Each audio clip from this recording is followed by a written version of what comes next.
Okay. In the previous classes, we were discussing regarding the different sources of water that are present for us in order to have it for drinking and other purposes. What are the different sources of water that we are going to have? We have seen it in the previous class, their availability and all that we have discussed in the previous class. Okay, so in today's class, let us continue in continuation with the previous class. We are going to continue the things in this class also with the regarding the source of water. We are going to continue with the things. Okay. Now, in the previous classes, we were discussing regarding what are the different sources of water that we are going to have, and what are the different water quality and quantity of water that it is going to it is present for us in order to utilize it for the various purposes. Okay.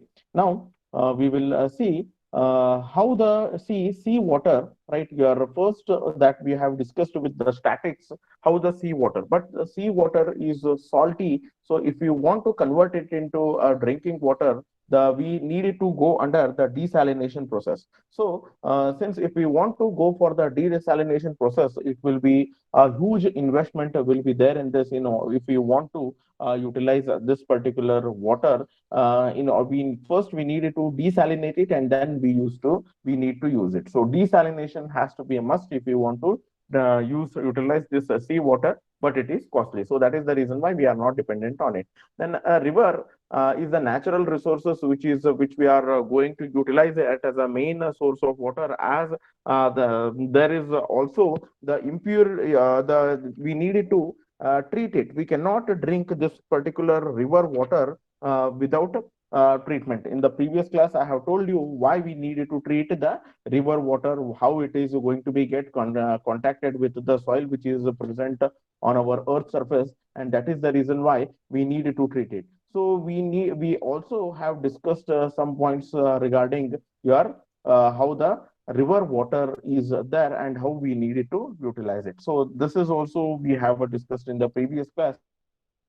Then this is river is over pond. When a natural when a river is going to stand into the part of a depression, right? Then we call it as a pond. If a catchment area is small, then we call it as a pond, and if it is larger, we call it as a lake. And again, we have discussed how the water quality will be in case of your pond. Also, we have discussed in the previous class.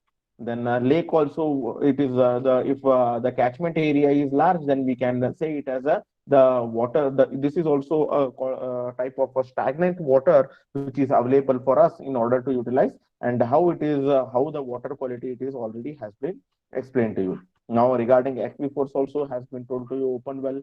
Then the subsurface sources of water we have discussed how it will be, right? Now springs, water sources, infiltration galleries, water pollution, all these things we have discussed. Now let us discuss regarding the quality of water, right? In today's class we will be discussing regarding what are the different types of characteristics that water is going to have, that we will be discussing in our today's class. So when it comes to drinking water, when it comes to a drinking water, how the water quality should be. Now we will see how the drinking water should be there. Okay, we'll see how the drinking water should be.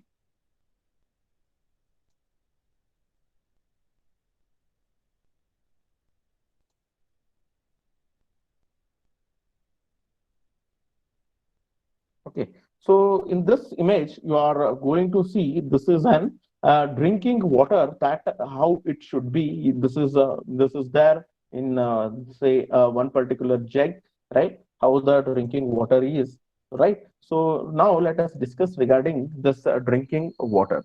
Now, as you are going to see this particular picture here, you are going to see the particular picture of water, right? Now the water is having, right, we will be having some water. We will see how the water quality should be. We will see how the water quality should be. Now how the water quality should be, right? Now the water, the drinking water, how it should be, that we are going to discuss. The quality of a drinking water we will be discussing now. Okay, now the drinking water, as you can see, there is no color, right? There is no color for water is there for this, right? For a drinking water. The water that we will be utilizing for a drinking, it should be completely colorless. It should be sparkling clear. It should not have any color, right? Have any color. Okay. Now it must be free from the different types of solids, right? It must be free from the different types of solids.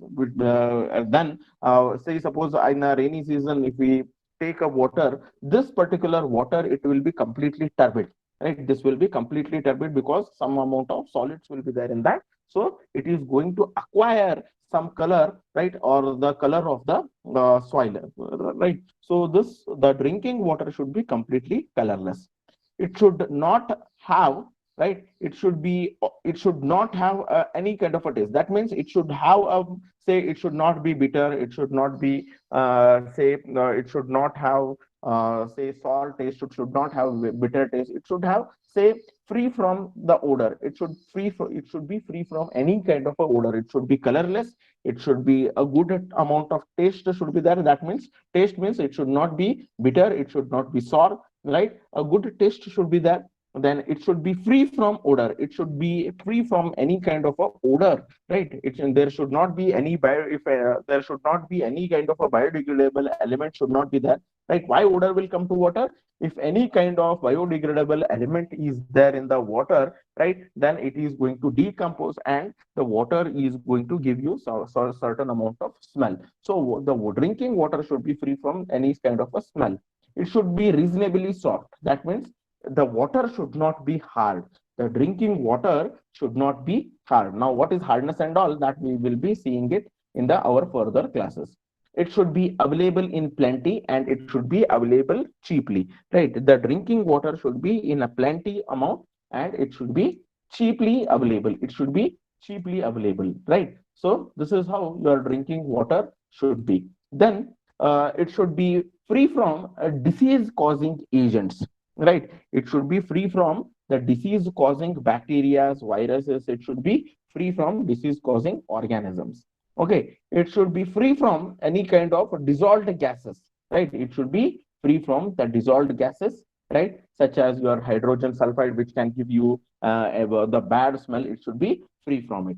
It should be free from harmful salts, right? Any kinds of the salt should not be there in the water. Okay, and it should not be having the harmful minerals such as the iron, manganese, lead, arsenic, right? So again, mercury, all these things should not be there in the water. In a higher content, the manganese, lead, it should not be there as these are the heavy metal, right? It should not be there in the drinking water, right? Then it should be free from the radioactive substances like thorium, radium, titanium, right? Rubidium, all these things, it should not be there. The radioactive element should not be there in the drinking water.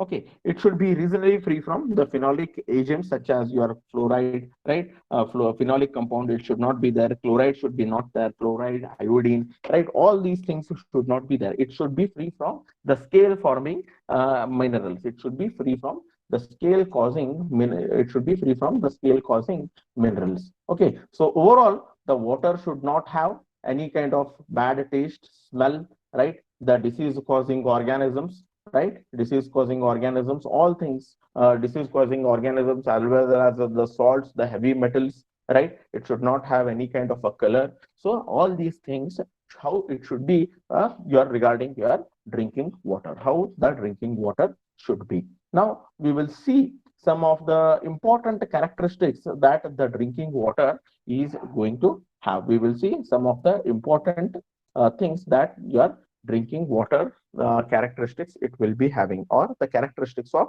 your water will be. Okay. Now as we will have say your parameters of water, the quality of water, what kind of a parameter is the water will be having? It is going to have the physical characteristics, chemical characteristics, and microbiological characteristics. Right? The water will be having physical characteristics, chemical characteristics, and the biological characteristics. Now, what does the physical characteristics mean by? Okay. Now, physical characteristics, when you take a glass of water, right? When you take the glass of water, what kind of a physical characteristic you can see, or it is visible, or you can have the sense of it. That is nothing but your physical characteristics of water. Here, the color you can see it, odor you can have it, temperature you can measure it, any kinds of solids are there, you can see it, right? So all these will call it as the physical characteristics of water, the characteristics of water which can use it, visualize, or you can feel it, that we call it as the physical characteristics of water.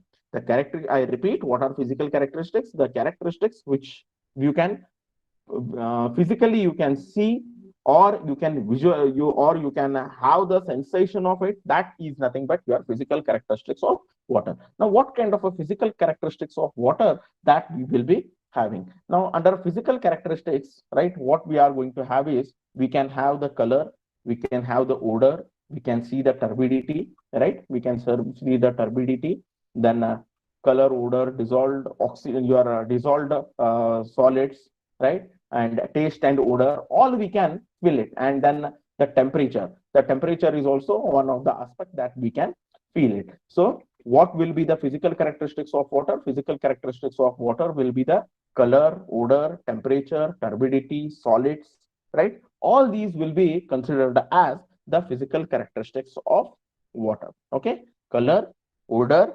temperature, turbidity, and the solids will be considered as the physical parameters of water. Okay, now we will see what is the turbidity.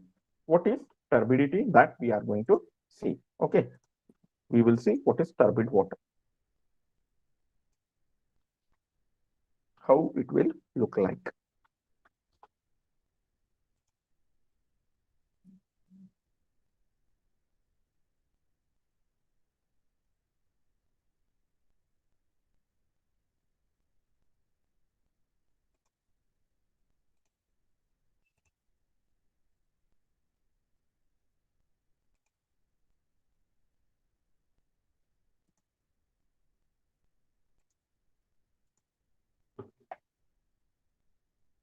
Now, this is what your pure drinking water, or you can by visualization you can see that this particular water in this glass is clear, and this is your turbid water. Now, what does exactly a turbidity mean by?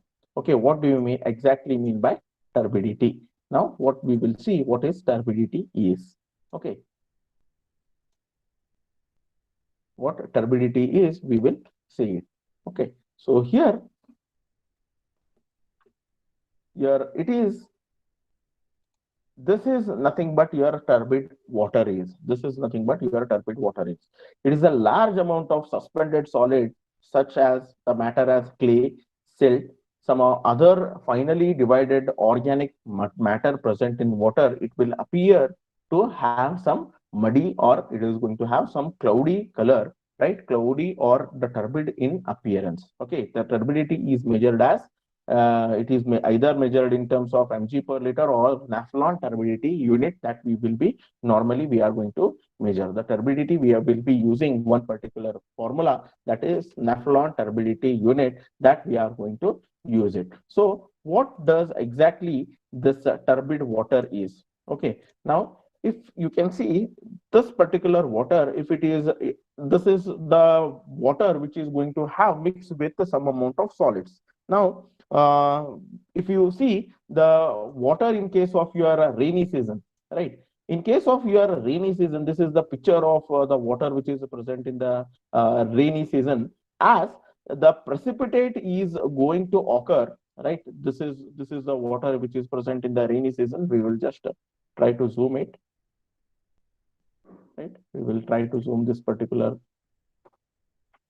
Okay, so this is your rainwater, right? Now, what is going to happen in case of your rainy season? Now, whenever the precipitate is going to occur, now since the land is going to have the soil, right? So whenever the precipitate is going to occur, the rainwater is going to mix with the solids which are present on the earth surface. So that is the remixing of the rainwater and the soil is going to happen, right? So when it is going to mix with each other, it is going to, the water, the precipitate is going to get the color of the soil. So what had happened in this particular water, the solids has been mixed with the water. So that is the reason why it is going to turn into the some color. So it is getting some brownish color. It is the water is gaining the brownish color. The reason, it is going to be mixed with the soil. Soil is nothing but, these are nothing but the different types of solids which are there in the water. So it is a large amount of suspended matter such as clay, silt, some other finely divided organic matter present in water. That is the reason why the water is going to get the turbidity. Now, what is turbidity? It is an ability of the sample in order to resist the ray of light through it. So if I pass a ray of light through it, right, if I pass the laser beam through this particular water, right, the ray of light is going to be get disturbed, right, or it is going to be get scattered in this particular water sample. The if I pass the ray of light through this, right, this particular tube, if I pass a ray of light through this, right, the instead of passing the light through this particular end, the ray of light is going to be get scattered in this particular, right, in this particular tube, right. The reason why it is going to get scattered, it is going, as I have told, the water will is going, if it, the turbidity has to come in the water, right, there will be some amount of solids will be there. Now whenever the ray of light is going to pass through this particular water sample, the ray of light is going to be get scattered by the solids which are present in water, and hence the ray of light will not pass through the water tube. So it is turbidity is nothing but it is an resistance for the flow of light. It is nothing but the resistance to the flow of light through water, right? So that is nothing but your turbidity. More the turbid is the water, it is unfit for drinking. In order to have to drink water, the water should not be have any kind of a turbidity, right? It should not have any kind of a turbidity if you want to drink water. If anybody, right, suppose if anybody want to give you this particular water, now by your observance itself, you will not accept this particular water for drinking.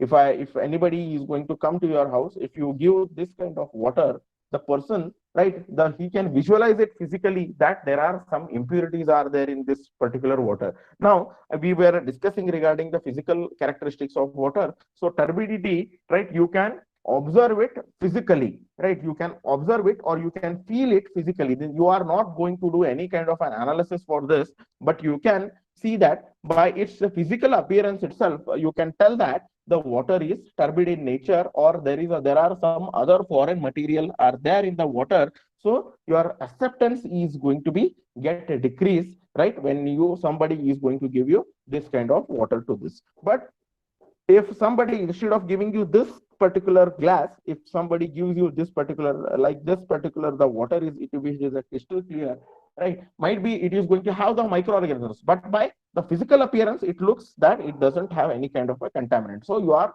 normally your acceptance or the acceptance for drinking is going to be get increases. Okay, so this is how your turbidity is going to be important in case of the acceptance. In case of acceptance, how this is how your turbidity is going to be get important. Okay, so next is we will see the other aspect, the color. Okay, now how the color is going to come to the water, how the color is going to come to the water. Now if the dissolved organic matter from the decaying vegetation, right, or some inorganic material such as colored soil, right, if it is going to come in contact with the some of soil of or due to the decay of the vegetable, right, it may import to the color. Now excessive growth of algae also may impart to the color to the water. Now I was telling regarding your stagnant water, we will go to your algae growth, right, we will go to the algae growth. Now here in this particular picture, right, in this particular picture, there is at near to the banks, you can see that there is a growth of algae, right? Here, the color to the water, it is going to come. Why is it is when any kind of a solid or any kind of a liquid or any due to the decay of the vegetation, right? Due to the decay of certain elements, right? The water is going to get some coloration. Now, one of the reason why the stagnant water we should not have is, right?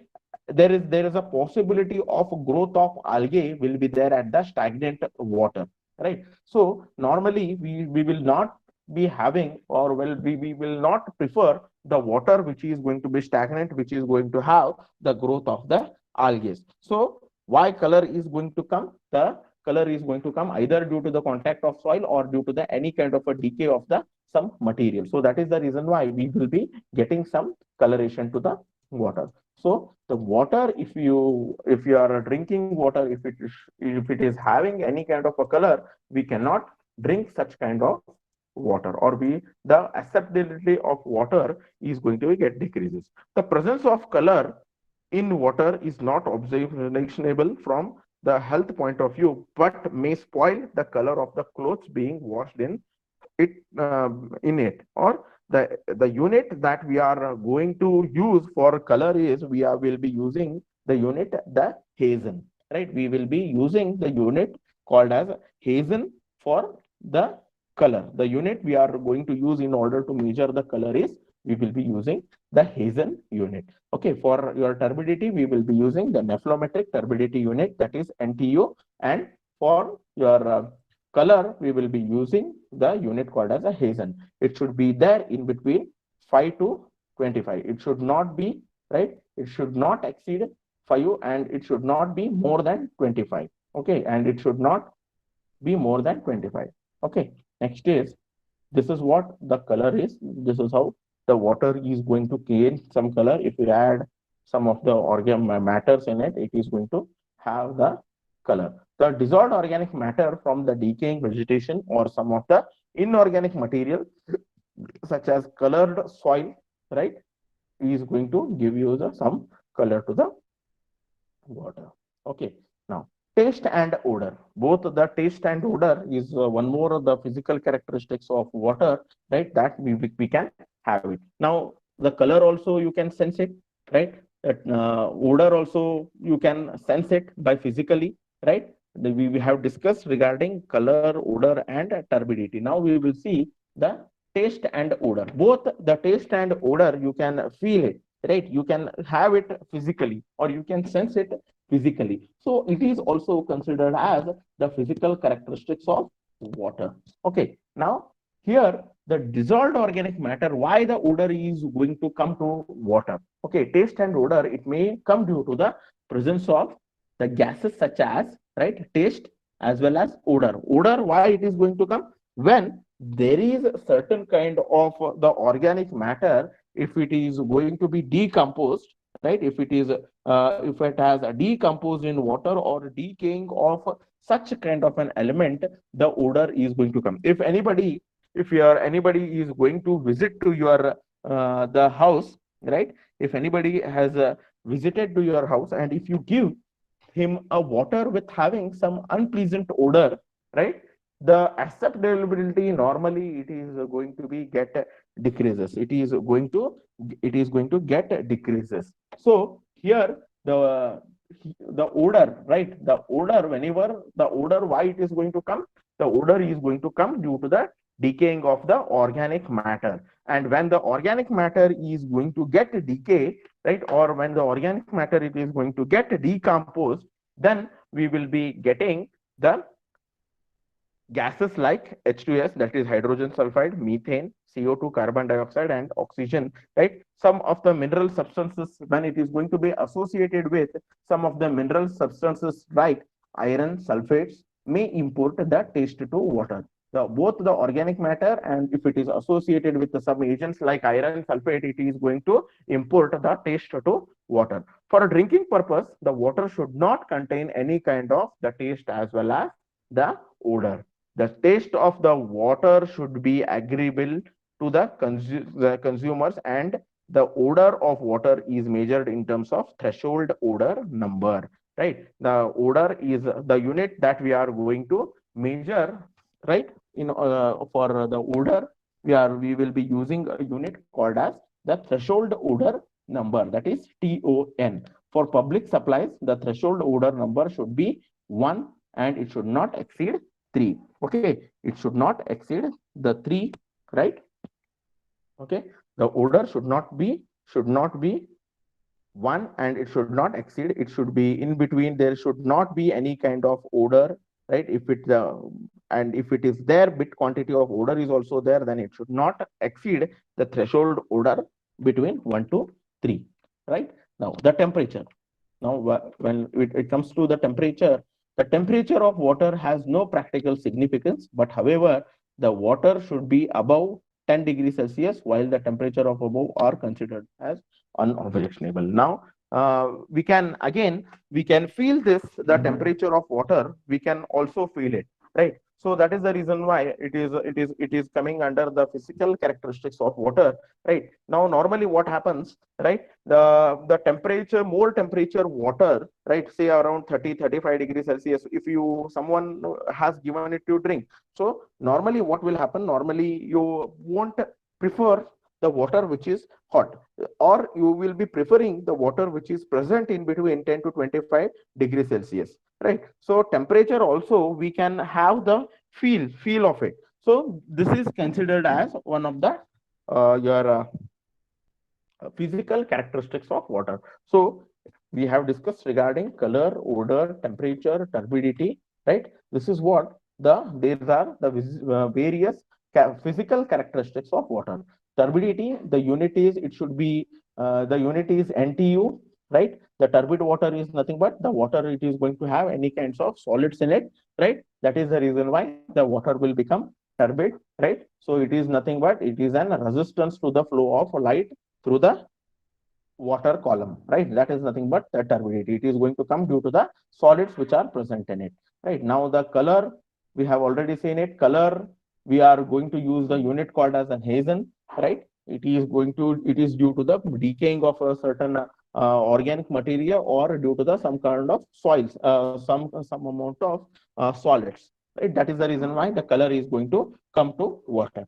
Next is the taste and odor. Taste and odor, it is going to come due to the decaying of the organic elements, as well as if it is associated with iron sulfates, it is going to give you the taste and odor. So if it is organic matter is going to get decomposed into water, it is going to give the smell of hydrogen sulfide, methane, CO2, right? These smells will be, the water will be having. So your odor, we are going to use a number unit called as a threshold odor number. Temperature, you can feel it, right? Now we will consider what are the different chemical characteristics of water. Okay, now the water will be having the chemical characteristics such as, right, your solids, solids, it is going to have hardness, chloride, right, pH, dissolved oxygen like your carbon dioxide, hydrogen sulfide, then nitrogen compound, like it is going to have the nitrite and nitrates,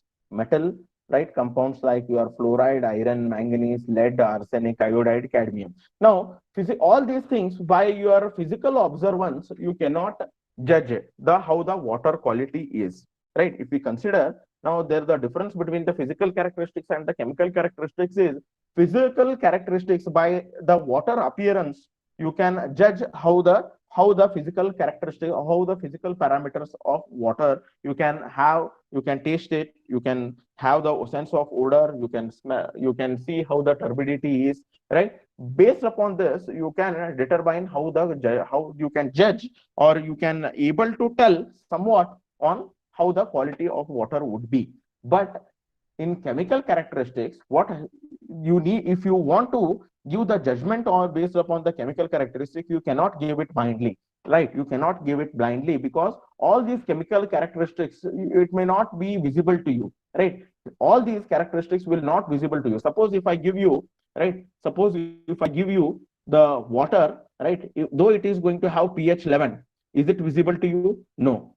If it is going to have more amount of iron, it is, right, say around 10 mg per liter of iron content is there, it is not visible to you, you may drink that water, it is going to have some of fluoride, if it is going to have arsenic, if it is going to have mercury, right? All these elements, it is not going to be visible to your bare eyes. You need to do the analysis. You cannot determine, or you cannot judge, right, the chemical characteristics of water by its appearance. You need to have the analysis. You need to go under the water analysis if you want to judge how the what are the different chemical characteristics which are present in water. You cannot have it blindly, right? You should have the water testing, then only you can tell regarding how the chemical characteristics of water will be, right? So chemical characteristics of water will be having, right, solids. It is going to have dissolved, volatile, suspended, fixed, right? Then hardness. What is hardness? That we are going to discuss regarding chloride, pH.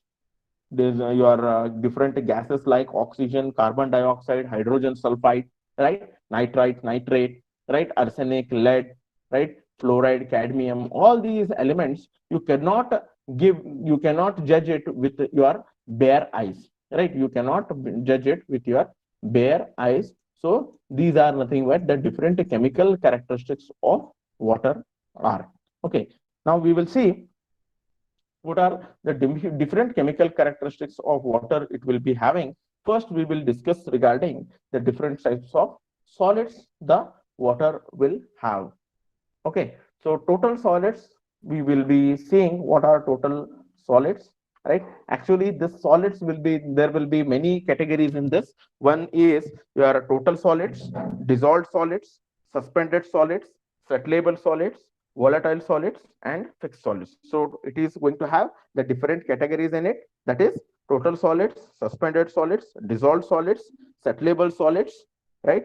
Volatile solids and fixed solids. So these are the different categories of solids which are there in the water. Okay, now we will see what a total solids is consisting of, right? If your water, right, if it is going to have the different types of solids, that is the combination of suspended, dissolved, settlable, right, settlable, volatile, and fixed solids, then such kind of a solid we call it as a total solids.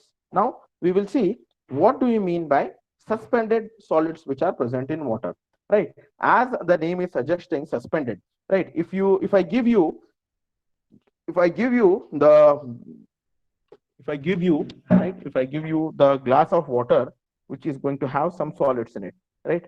This, now consider this particular glass here. This particular glass, there are some soil particle are present in it, right? Now in this particular glass, right, now what are suspended solids? Suspended solids are those, right, which even after giving some amount of sedimentation time, they will not settle down at this particular water. Now, what suspended solids are those which always remain in suspension, even though if I give some amount of, say, sedimentation time, these solids will not get settled down in the water. So what are suspended solids? If I take this one particular glass, if I add some solids in it, right? So, right, even after giving some amount of settling time, right, these solids will not settle down at the bottom. The solids which remain always in a suspension state in water, or which are always suspended in water, such solids we call it as a suspended solids. Now we will see what are settlable solids. We will see what are settlable solids. If you understand, if I show you the picture, then it is easy to understand. Settlable solids.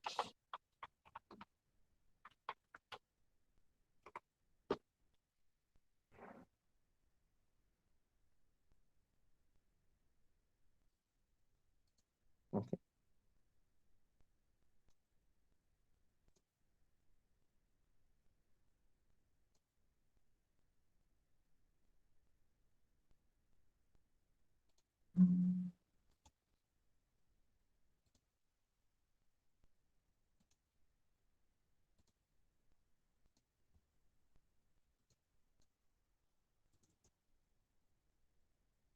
Now, this is what a cone, an Imhoff cone is there. In this, if I pour a water inside this, right? Now what has happened at the downsides? There are some solids. This particular water is going to have some solid. It was turbid prior. Okay. Now I have added this water into the Imhoff cone. I have added this water into the Imhoff cone, and I have given some amount of settling time, say around 2 hours settling time I have given, or 1 hour settling time I have given, right? Within that 1 hour, there are some solids. It has got settled down at the bottom of this particular your Imhoff cone. Okay, now what are settlable solids? So settlable solids are those solids which is going to get settled down at the bottom of your bottom of the sedimentation tank or at the bottom of the container, right? If I give you some time to it, right, what will happen? These particles are going to get settled down due to its own weight. That is nothing but the settlable solids. In short, the settlable solids are those which are going to get settled down due to its own weight, that we call it as a settlable solids. Suspended solids are those which are not, which will always remain suspension in a suspended state in water. Those are, we call it as the suspended solids. The solids which will always remain in suspension, even though after giving some amount of sedimentation time, they are not going to get settled. But what are settlable solids? The solids which are going to get settled down in the water, right, after giving some amount of sedimentation time, that we call it as a settlable solids. Hope is it clear? Yes, Anushri, is it clear? Yes, sir. Amrut? Amrut? Sir. Is it clear? Yes, sir. Okay, what is settlable solids?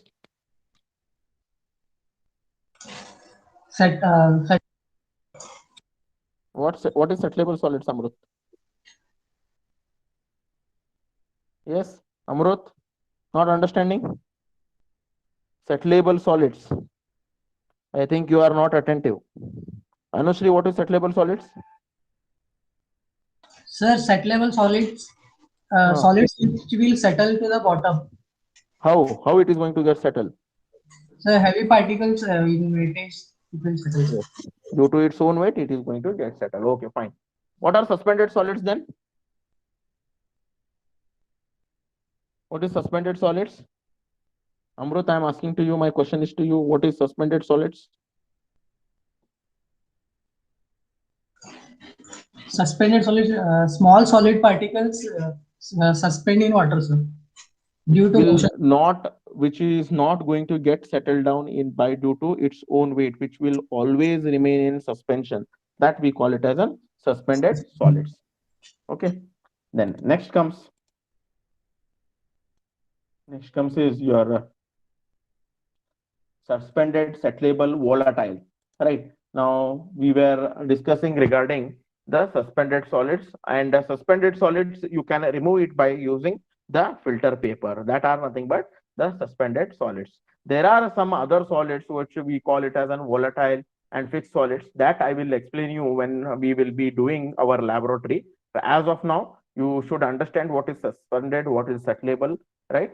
Suspended solids. The other types of solids that I will be explaining when we will be going to do with the lab, right? Now, total dissolved solids, right? This is one of the important parameter when we are going to have the drinking water standards, right? So it is going to be important. We can test how much solids which are completely dissolved in water. Now, what are dissolved solids, right?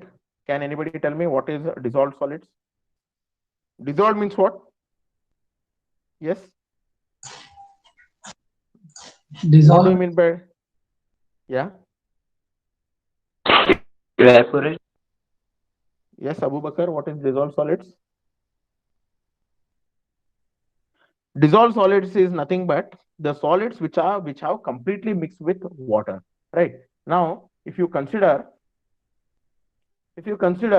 this particular diagram, right, this particular glass of water, if you consider, this water will be having, right, this particular water, even though after giving some amount of sedimentation time, the particle has not settled, and it is always remaining in suspension, right? Now, out of these particular solids, the solid which cannot be removed by the filter paper, or which has completely dissolved with water. The solids which has completely dissolved with water, or which you cannot remove it by the filter paper, that we call it as an completely dissolved solids. The solids, I'll repeat, the solids which have completely dissolved in water, which you cannot separate it by using the filter paper, such kind of a solids we can call it as an dissolved solids. Can anybody tell me what is dissolved solids? Yes, Abu Bakar, what is dissolved solids? The solids which is completely dissolved in water. Okay, which you cannot separate it by Filter paper. yes. Okay, so I hope the things are clear to you, right? So in the next class we will be discussing regarding the other types of your chemical characteristics of water. So in today's class we have discussed regarding the total solids. We will be continuing regarding the other chemical characteristics in the next class. Anybody is having any kind of a doubt? Yes, any doubts? Any doubts? No, sir. Okay. So we will continue the next chemical characteristics in the